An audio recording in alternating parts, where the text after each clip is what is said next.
Pai, e do Filho, e do Espírito Santo. Amém. Inspirai, ó Senhor, as nossas ações e ajudai-nos a realizá-las, para que em vós comece e para vós termine tudo aquilo que fizermos, por Cristo, Senhor nosso. Amém. Santa Maria, Mãe de Deus, rogai por nós em nome do Pai, e do Filho, e do Espírito Santo. Amém. Então, boa noite a todos vocês. Uma alegria nós estarmos juntos hoje. Vamos fazer então esta aula a respeito da terapia das doenças espirituais. Vocês conhecem já os áudios que estão aí à disposição no nosso site. Gostaríamos de continuar aprofundando, não é? esta realidade. E hoje eu gostaria de falar dessas terapias de uma forma geral, não é? Ou seja, colocar a realidade da terapia das doenças espirituais e examinarmos um pouco a sua natureza. Vejam só, eu, quando lancei o curso de terapia das doenças espirituais e o livro Um Olhar que Cura, eu lancei com essa metáfora, não é? Ou seja, esta comparação, que o problema espiritual é uma doença, não é? Mas do que se trata realmente? O que é que são essas doenças espirituais? Bom, se nós formos olhar os Santos Padres, nós iremos ver que eles falam de três realidades, aparentemente bem distintas, mas relacionadas entre si. Eles falam de espíritos, né? Os espíritos maus. Nós falamos de 8 doenças. Inicialmente, os padres do deserto falavam de 8 espíritos, ou seja, 8 demônios, 8 tipos de demônios que se especializam, digamos assim, em problemas espirituais específicos, não é? Esses 8 tipos de demônios, eles agiriam, né, em nós, causando aquela tendência. Então, é importante a gente entender o seguinte: não é o pecado ainda, é a tentação, não é? É a tentação.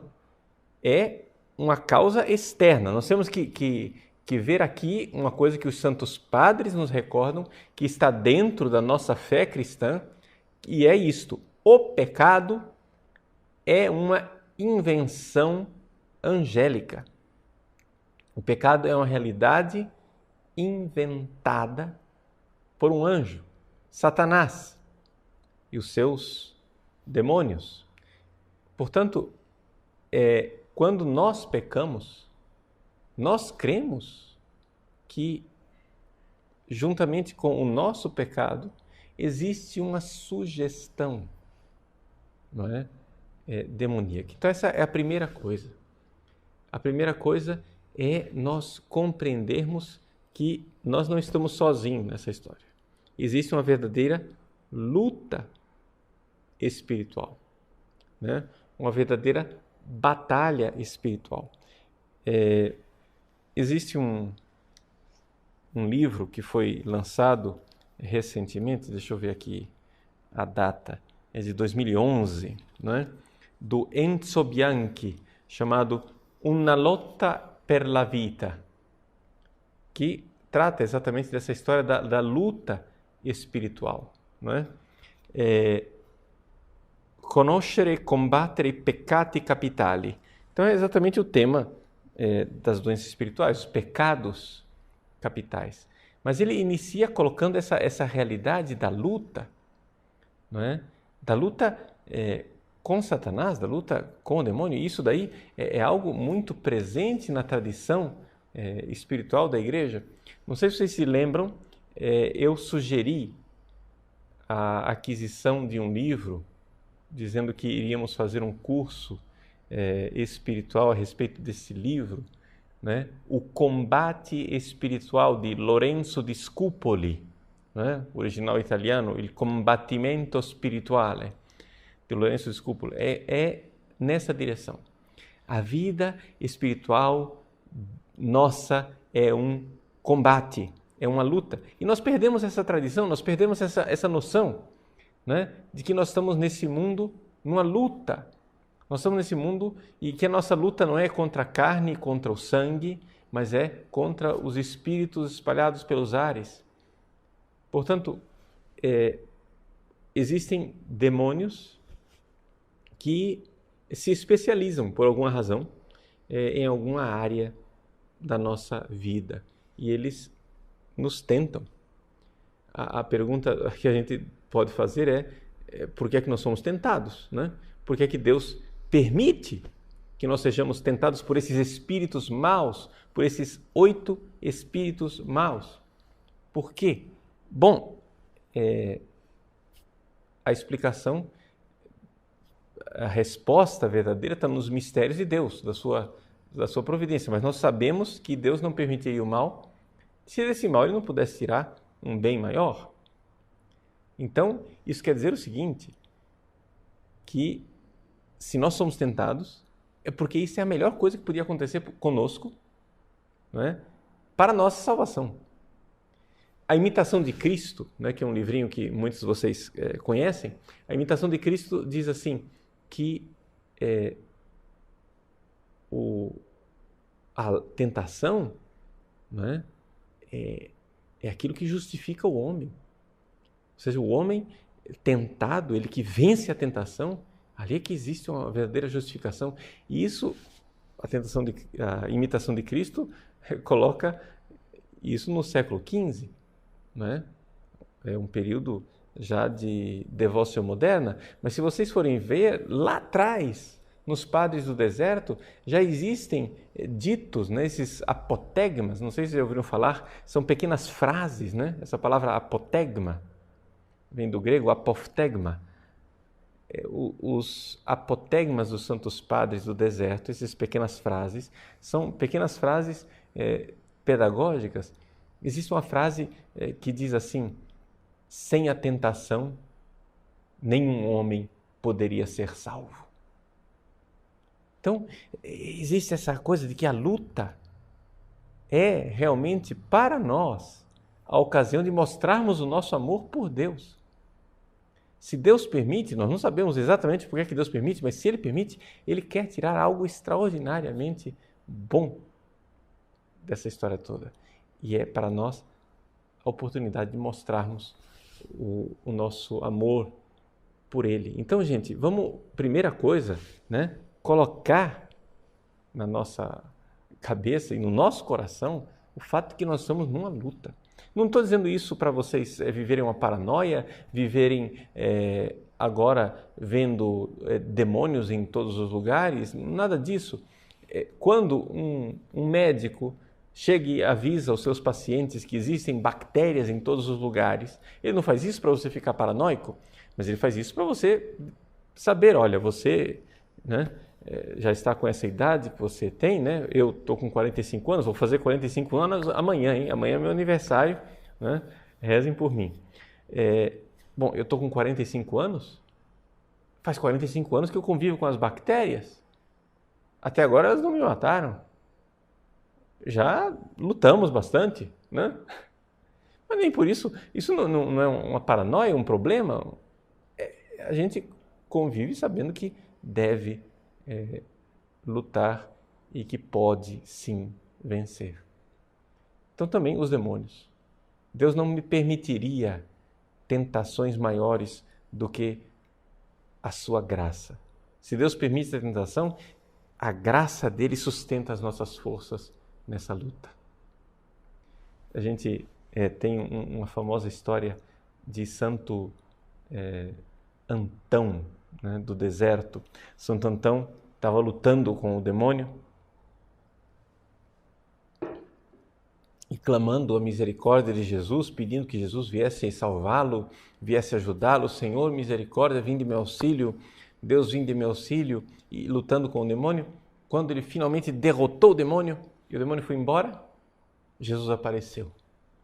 E então reclamou, disse, Senhor, como é possível?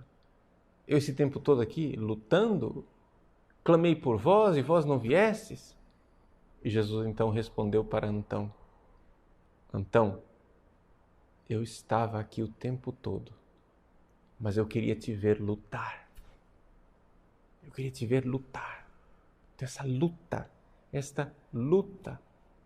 Então, isso deve ser para nós razão de contentamento, de nós sabermos que se podemos lutar para mostrar o nosso amor por Deus.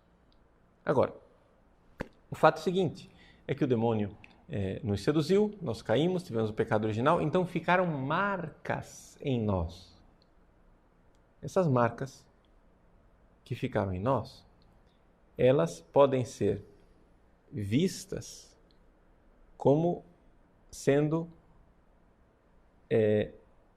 realmente pensamentos.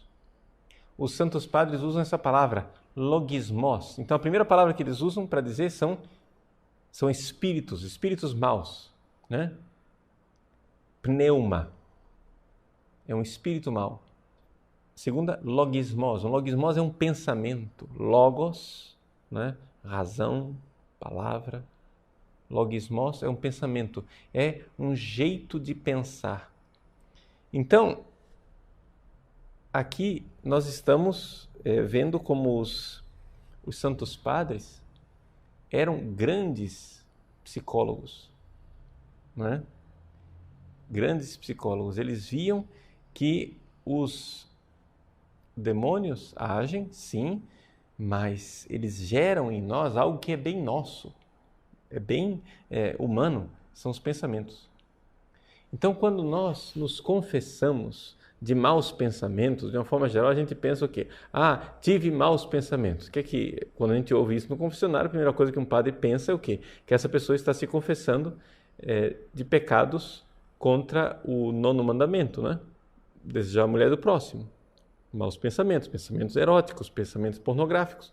Mas esses pensamentos que os santos padres falam não são somente pensamentos contra o 6º e o 9º mandamento, mas são os 8 pensamentos, porque tudo nasce no pensamento. E isso é importantíssimo.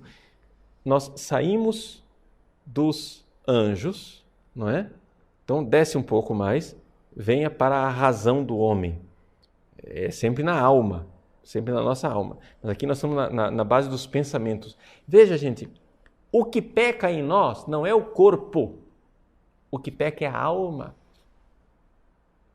As pessoas, não sei que ideia que as pessoas têm de achar que quem peca é a carne, quem peca é o corpo. Não, quem peca não é o corpo. Quem peca é a sua alma. É a alma quem peca. Com a cooperação do corpo, mas é ela quem peca. Veja, por exemplo, Santo Agostinho fala com toda clareza, não existe muita diferença física entre um ato conjugal, né, uma relação sexual dentro do santo matrimônio de um casal e um ato sexual adulterino com uma prostituta. Não é? O ato é o mesmo, os corpos fazem as mesmas coisas, mas um é pecado e o outro é santo. E onde é que está a diferença? Está na alma de quem está realizando aquela relação sexual. Uma relação sexual realizada com uma alma que se dá no amor, na aliança matrimonial é uma coisa, uma alma que procura na relação sexual o prazer, a satisfação, a felicidade é outra coisa. Então quem peca é a alma. Então são os pensamentos. Veja, aqui é interessante isso. Nós estamos falando aqui, saímos do puro espírito, que é um anjo, né? Ou seja, nós estamos falando de um demônio, passamos para o espírito que convive com a matéria, ou seja, o homem, né? Então, aqui é que está o pecado. O pecado está no logismos, no pensamento. Então, você tem aqueles 8 tipos de pensamento. Quais são os 8 tipos de pensamento? Né? Só para recapitular, né? Tenho certeza que a maior parte de vocês já ouviram falar das 8 doenças espirituais, né? Dos 8 pensamentos. É a gula, a filha dela, que é a luxúria, a avareza, a tristeza, uma tristeza mais grave ainda, que é a assídia, a ira, a vaidade e o orgulho. Esses são os 8 logismoi, os 8 pensamentos, não é? Distorcidos, jeitos de pensar. Então, aqui muitas vezes o combate espiritual é um combate realmente no nível dos pensamentos, das intenções. Isso é uma coisa que as pessoas não se dão conta. Quando a gente passa aquela primeira conversão de deixar as coisas os pecados mais rudes, mais rudimentares, ali é que começa o verdadeiro combate de nós fazermos as coisas certas pelas razões certas. Isso é a coisa mais difícil. A purificação das intenções, esse combate espiritual interno que está dentro de nós. Bom, nós vimos que as doenças espirituais são chamadas pelos Santos Padres de espíritos, porque eles reconhecem que existe ali uma ação tentadora demoníaca. Segundo, pensamentos, porque eles reconhecem que existe ali o fato de que é na parte espiritual do homem que se dá o pecado. Mas existe uma terceira forma de falar a respeito dessas doenças espirituais, que são as paixões, não é? Pathos, uma paixão num sentido negativo, tá? Existem 2 formas de se usar a palavra paixão, uma palavra neutra, né? Que são as energias básicas do ser humano, e as paixões no sentido de vícios, não é? Por quê? Porque aqui, então, existe essa realidade de que eu fui atacado pelo demônio. Qual é o mecanismo através do qual a coisa funciona? Existe aquele ataque do demônio, aquela sugestão, né? A tentação, aquele pensamento que me vem, pac. Esse pensamento, eu posso começar a dialogar com ele, né? Então, vamos supor, eu já estou satisfeito, comi o suficiente, mas eu olho para aquele doce e vem aquela sugestão: por que você não come esse doce? Você pode acabar a tentação por aí dizendo: não, é sexta-feira, estou fazendo penitência, Jesus recebe, né, esse doce, eu ofereço para você, não vou comer. Acabou no primeiro estágio. Mas pode acontecer que você passe para o segundo estágio, que é o diálogo, não é? Você começa a dizer: não, mas veja, eu já fiz jejum na semana passada, eu também não posso exagerar, porque afinal das contas a saúde, né? Eu preciso de um pouco de glicose, todo mundo. Depois, se eu comer, eu vou poder trabalhar melhor, porque aí eu vou servir a Deus com essa energia que está ali. Aí você começou a dialogar com a tentação. Começou a dialogar com ela e tudo bem. Assim você já deu um segundo passo no pecado. Terceiro passo no pecado é quando você consente. Você estava no diálogo, agora você consente. Então, você vai lá e diz: não, eu vou comer. E você come uma vez. Mas se isso começa a se repetir e vira um vício, né?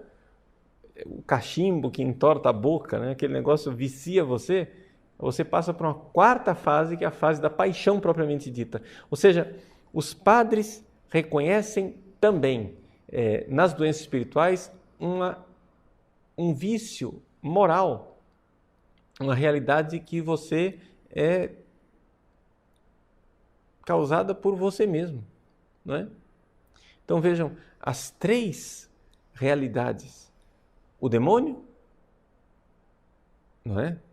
Depois, as tendências vindas do pecado original. E terceira, a realidade dos seus próprios pecados.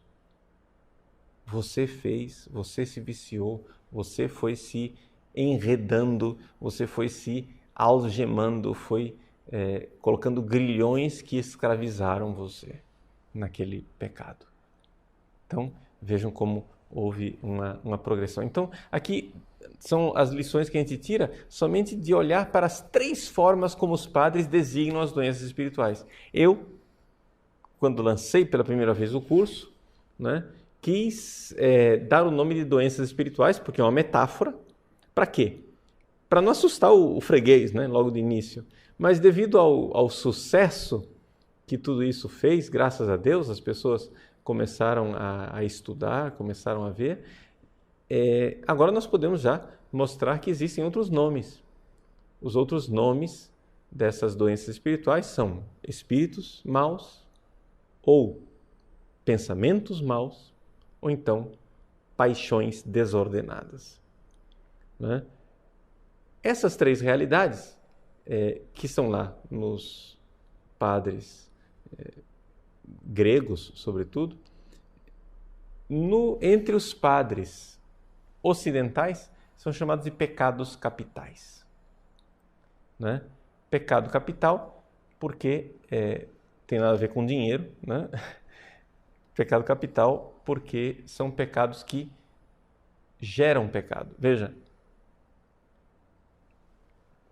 a palavra pecado capital, ela não é usada no sentido próprio da palavra pecado. Todo pecado é pecado pessoal, ok? Então você vai lá, se confessa, o padre perdoa seu pecado, então aquele pecado pessoal foi embora, sumiu. Mas o pecado capital pode continuar em você, né? Então a gente vê que a palavra pecado, ela é usada de três formas diferentes. Basicamente, né? Existe o pecado original, que em si não é um pecado, o pecado originante lá de Adão e Eva foi um pecado deles lá, mas aquilo era pecado pessoal de Adão e Eva.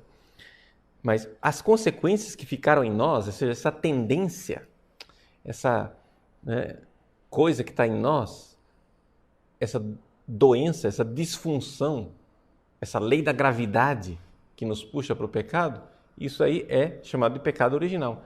Porém, não é um pecado, é uma situação de natureza decaída. Não é, a palavra pecado aqui não é usada no seu sentido próprio. Existe a palavra pecado no sentido próprio, que é o meu pecado pessoal, quando eu faço a coisa que eu consenti, sabendo que era pecado e querendo pecar, eu pequei, pronto, aí aconteceu o pecado. E existe uma terceira forma de usar a palavra pecado, que é a história do pecado capital. Pecado capital não é pecado no sentido próprio da palavra. Pecado capital é uma tendência, né? O pecado capital, ele provém do pecado e conduz ao pecado, mas ele em si ele não é um pecado, ele é uma doença. Pode-se usar essa comparação, né? Ele é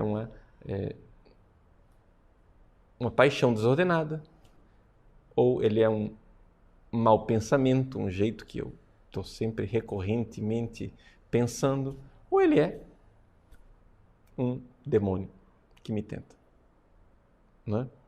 Então, aqui nós temos essas três formas de se falar do pecado. Bom, acho que já falamos bastante coisa, porém eu gostaria de dar um passozinho a mais para nós vermos a partir das Sagradas Escrituras como é que estes pecados foram gerados e como é que Jesus combateu espiritualmente tudo isso. Vocês se lembram, quem tem o Olhar que Cura e leu o livro O Olhar que Cura, se lembra que eu falo das tentações de Cristo no deserto, não é? A partir da tentação de Cristo no deserto, nós temos então as 3 tentações básicas que Jesus sofreu no deserto. Transforma estas pedras em pães. Gula. Se você me adorar, eu te darei todos estes reinos aqui. Avareza. Joga-te daqui de cima e faz um milagre para nós vermos como você é maravilhoso, especial. Vaidade. Essas 3 tentações, delas brotam todas as outras, essas seriam as tentações básicas. E Jesus lutou e venceu o demônio. Santo Agostinho tem um texto muito bonito que é confortante para nós, na sua exortação sobre os Salmos, no número 60. Vou ler aqui do livro do Enzo Bianchi. Ele diz assim: o Senhor Jesus foi tentado pelo demônio no deserto. Cristo certamente foi tentado pelo diabo, mas Cristo eras tu. Ou seja, quando Jesus estava sendo tentado no deserto, era eu quem estava sendo tentado lá. Tua era, na realidade, a carne que Cristo tomou sobre si para que recebesses dele a tua salvação. Ele tomou sobre si a morte, que era tua, para te dar a vida. Ele recebeu de ti, tomou sobre si as humilhações, para que tu recebesses as glórias. Portanto, se nele nós somos tentados, nele nós vencemos o diabo. Vejam, os santos padres sempre viram na vitória de Cristo sobre o demônio no deserto. Quando Cristo venceu Satanás naquela tentação no deserto, os santos padres sempre viram ali uma vitória de todos nós. Quando Cristo venceu, vencemos nós nele. Aqui, Santo Agostinho, que beleza. Tu te preocupas porque Cristo foi tentado e não te das conta de que ele venceu? Nele foste tu a ser tentado e, portanto, nele tu recebes a vitória. Vejam que beleza. Então, essas 3 realidades, gula, avareza e vaidade ou orgulho, estão presentes também num outro texto da primeira carta de São João, capítulo 2. Os versículos são 15 e 16. O pessoal que está acompanhando aí no site vai encontrar, a equipe do site vai postar aí embaixo para vocês, né, essas pequenas frases, pequenas palavras que explicam do que é que eu estou falando. Eu vou ler o texto, traduzindo aqui do grego original. Então, eu estou em 1 João, capítulo 2, versículo 15 e 16. Me agapate ton cosmon, não amem o mundo. Me detain to cosmo, nem aquilo que está no mundo. E antis agapaton cosmo, porque se alguém ama o mundo, o questin reagape tu patros en autu. O amor do Pai não está nele. Agape tu patros. Hoti panto ento cosmo, porque tudo aquilo que há no mundo, tudo aquilo que está no mundo, aí vem, né? O pessoal do site tem as palavras aí em grego para aqueles que sabem ler grego. Primeira, he epithumia tes sarkos. Epithumia tes sarkos, ao pé da letra, seria o quê? A concupiscência, epithumia tes sarkos, da carne. Mas lembra lá no deserto, transforma estas pedras em pães, gula. nós poderíamos olhar aqui como a voracidade da carne. Aqui, essa coisa do prazer da carne, a concupiscência da carne. O prazer da carne. Comida, comida, comida, comida, bebida, bebida, bebida, bebida, sexo, sexo, sexo, sexo. Não é? Isso aí nós já vemos as duas doenças espirituais básicas, que é a gula, gastrimargia, e a luxúria, né? A porneia. Muito bem. Então aqui nós temos a epitomia tes sarkos, a concupiscência da carne, a voracidade da carne. Segunda coisa, ou seja, tudo o que há no mundo, hein? É claro que aqui, atenção, né? A palavra mundo aqui, cosmos, não quer dizer o mundo criado por Deus, é o mundo criado por nós, pelo pecado, pelo demônio, ou seja, a mundanidade, né? Muito bem. Segunda coisa que há no mundo, tudo que há no mundo, ou seja, esses espíritos maus, essas doenças más. He epitomia ton oftalmon, a concupiscência dos olhos. Né? Então, vejam só, o olhar, ele tende para alguma coisa. Poderíamos traduzir essa epitomia concupiscência ao pé da letra, mas poderíamos traduzir como a pretensão, a tensão que vai na direção de algo, os olhos que pretendem algo, avareza. Se me adorares, eu te darei todos esses reinos. Avareza. Vejam as tentações básicas de Cristo no deserto. Essa coisa do desejo dos olhos, da pretensão dos olhos, da concupiscência dos olhos, é a avareza. E a terceira coisa, kai he alazoneia tubio. Alazoneia tubio seria o orgulho, a jactância, né? A soberba, tubio da vida. Soberba da vida é aquela atitude, né, que o demônio tentou Jesus no deserto. Vai, sobe ali, mostra que você é o poderoso, que você é o tal, que você é o cara, né? Mostra que você é o cara. Nós vemos aqui então as três grandes libidos, né?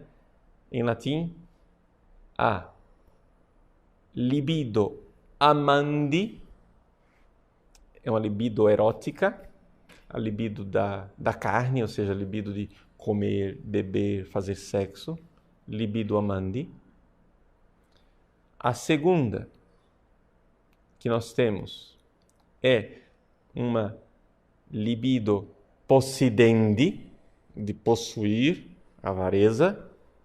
E a terceira libido é a libido dominandi, orgulho, né?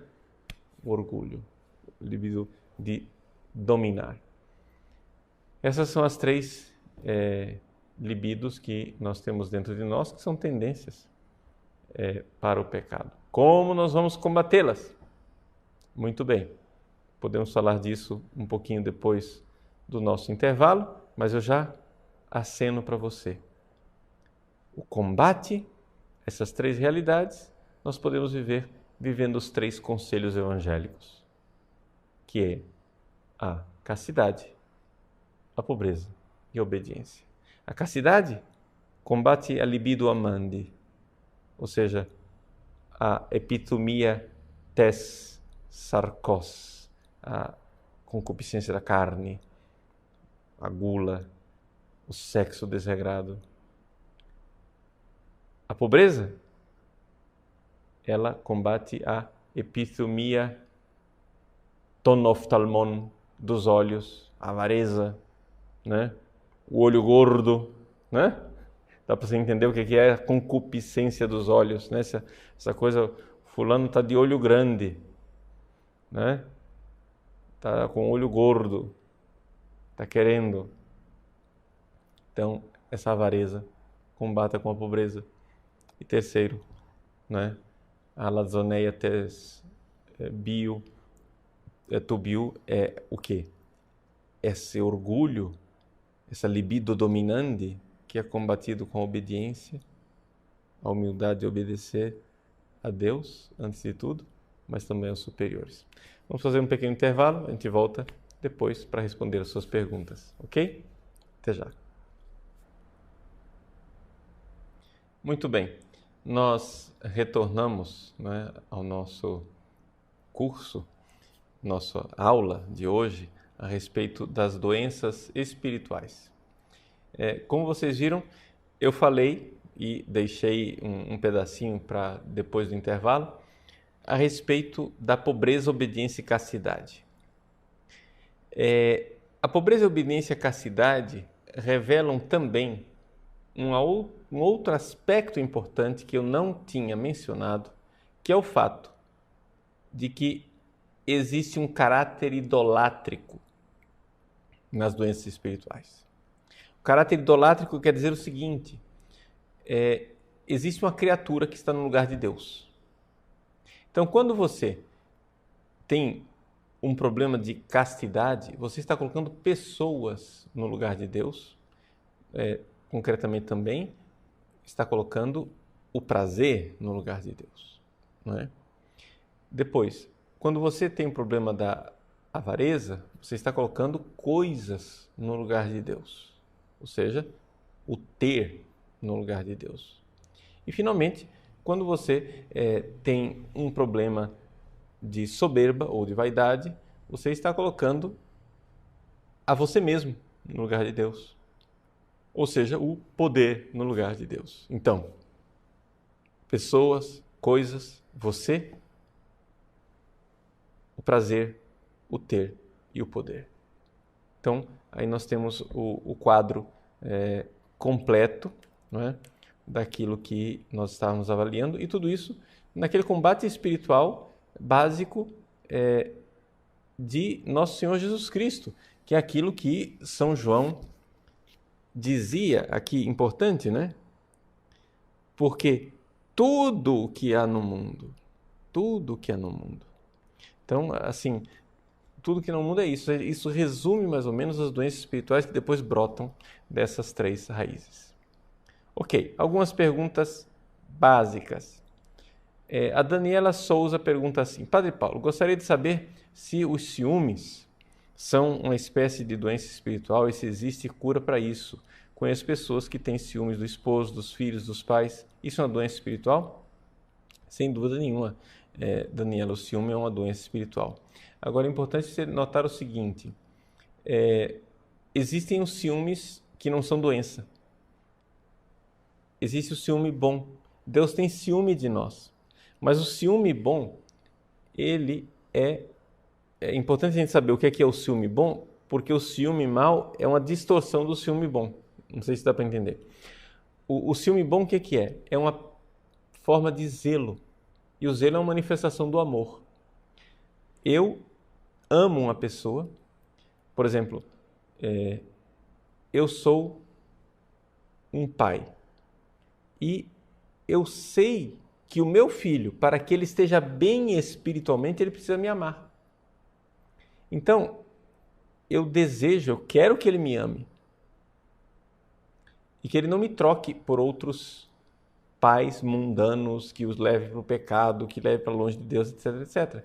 Então, esse ciúme é bom. Esse ciúme é bom porque está pensando assim: o que será do meu filho? O que é o ciúme mau? O ciúme mau, ele diz: o que será de mim? O que vai ser de mim sem o meu filho? Então, veja que existe aqui uma distorção. Aquilo que é um zelo, uma preocupação com o meu filho, se torna uma preocupação comigo mesmo. Então, veja, por exemplo, Deus é ciumento. Por quê? Porque ele sabe perfeitamente, essa é uma manifestação de amor, ele sabe que para o nosso bem nós precisamos amá-lo. Então, quando nós trocamos Deus, o Deus verdadeiro, por um Deus falso, Deus diz: mas que loucura! Veja o que ele está fazendo. Você tem que me amar. Amarás o Senhor teu Deus de todo o teu coração, toda a tua alma, toda a tua força. Deus pediu isso. Por quê? Por que esse ciúme de Deus? Por que que Deus diz: ama-me, ama-me? Porque Ele sabe que isso é o que há de melhor para nós. Isso é o nosso bem. Então, Deus não está preocupado não está dizendo assim, vocês estão indo para os deuses falsos e eu como é que eu fico? Né? Não é isso que Deus está fazendo. Não, Deus não está preocupado, e eu como é que eu fico? Deus está. Eles estão indo para os deuses falsos? Meu Deus. Né? Meu Deus não, porque Deus não diz meu Deus, né? Eles estão indo para os deuses falsos? Como que eles vão ficar? Como que eles vão se destruir? Meu Deus, que coisa horrível, né? Então, assim é o ciúme bom e o ciúme mau. O ciúme mau, ele é um vitimismo. Ele nasce, a raiz do ciúme mau é uma falta de fé no amor de Deus. Por quê? Porque a pessoa não crê que ela é amada, que ela vale a pena de ser amada e que ela tem uma função de ser um dom, um presente para os outros. Fica insegura e por isso fica se agarrando em muletas, não é? Adriano de Marque. Padre Paulo, a Filocalia, além de outros livros e ensinos, principalmente da Igreja do Oriente, coloca a oração contemplativa como o melhor tratamento para as doenças espirituais. O que o senhor pode dizer sobre isso? Veja, não é somente a Igreja do Oriente, não, a Igreja do Ocidente também ensina isso, né?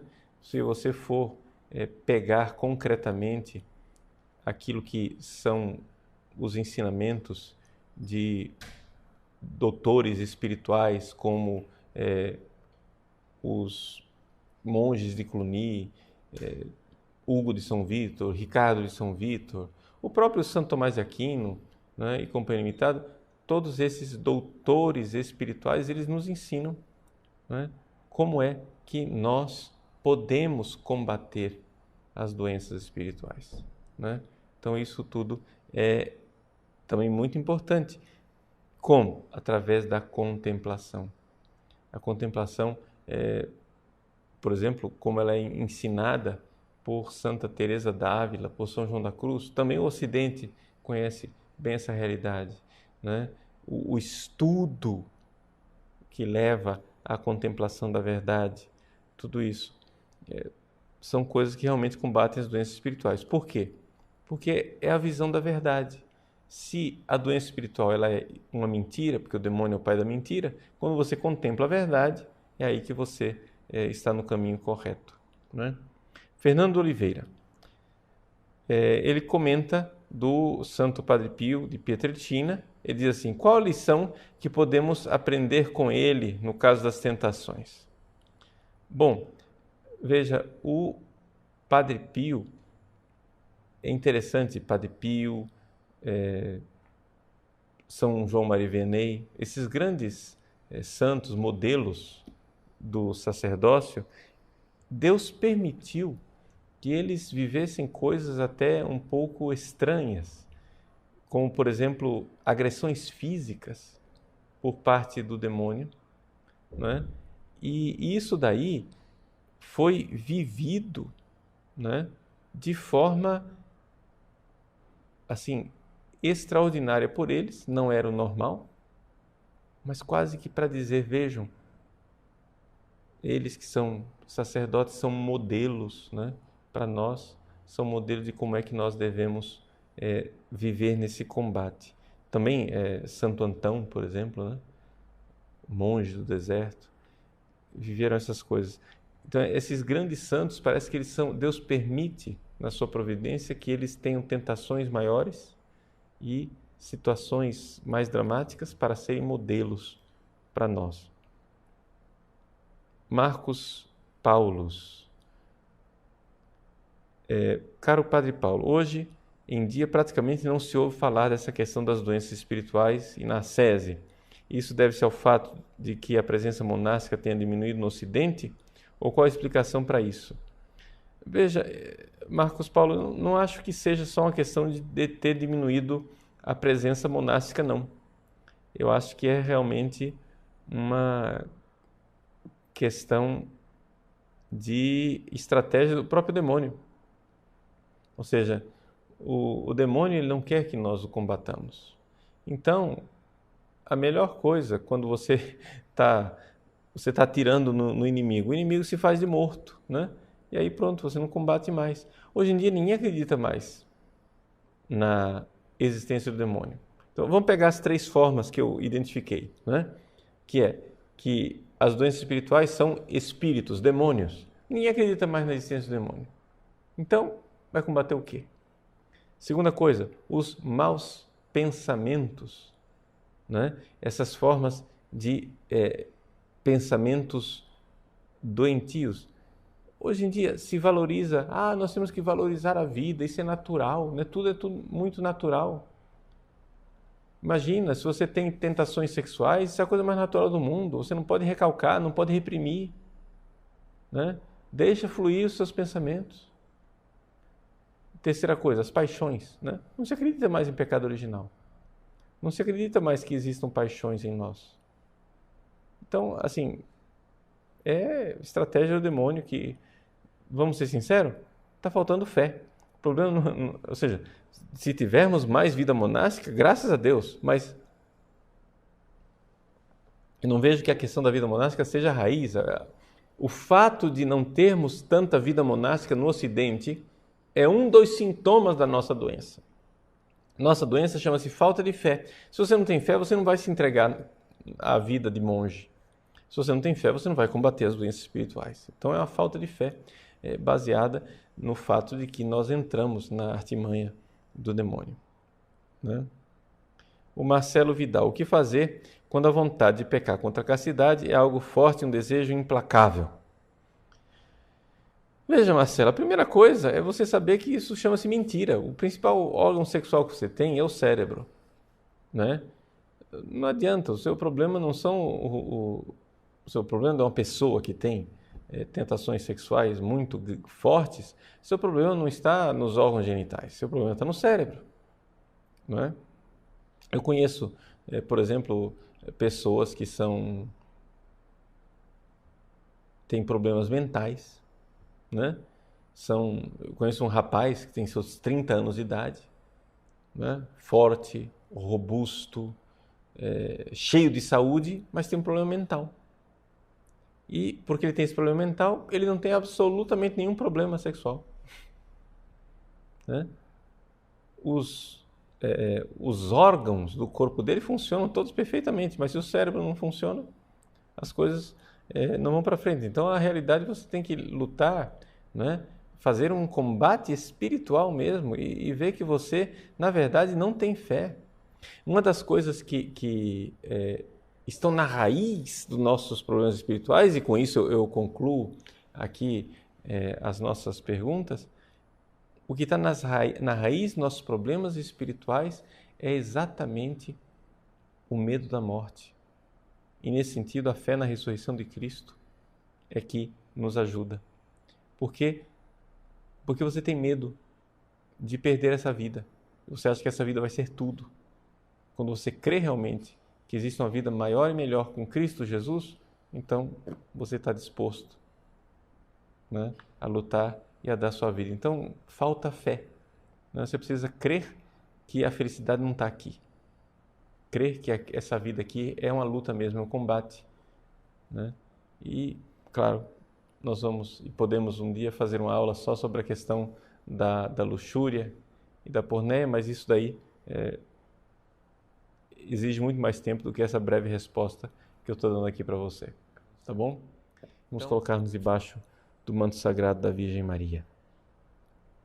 Ave Maria, gratia plena, Dominus tecum, benedicta tui mulieribus et benedictus fructus ventris tui, Iesus.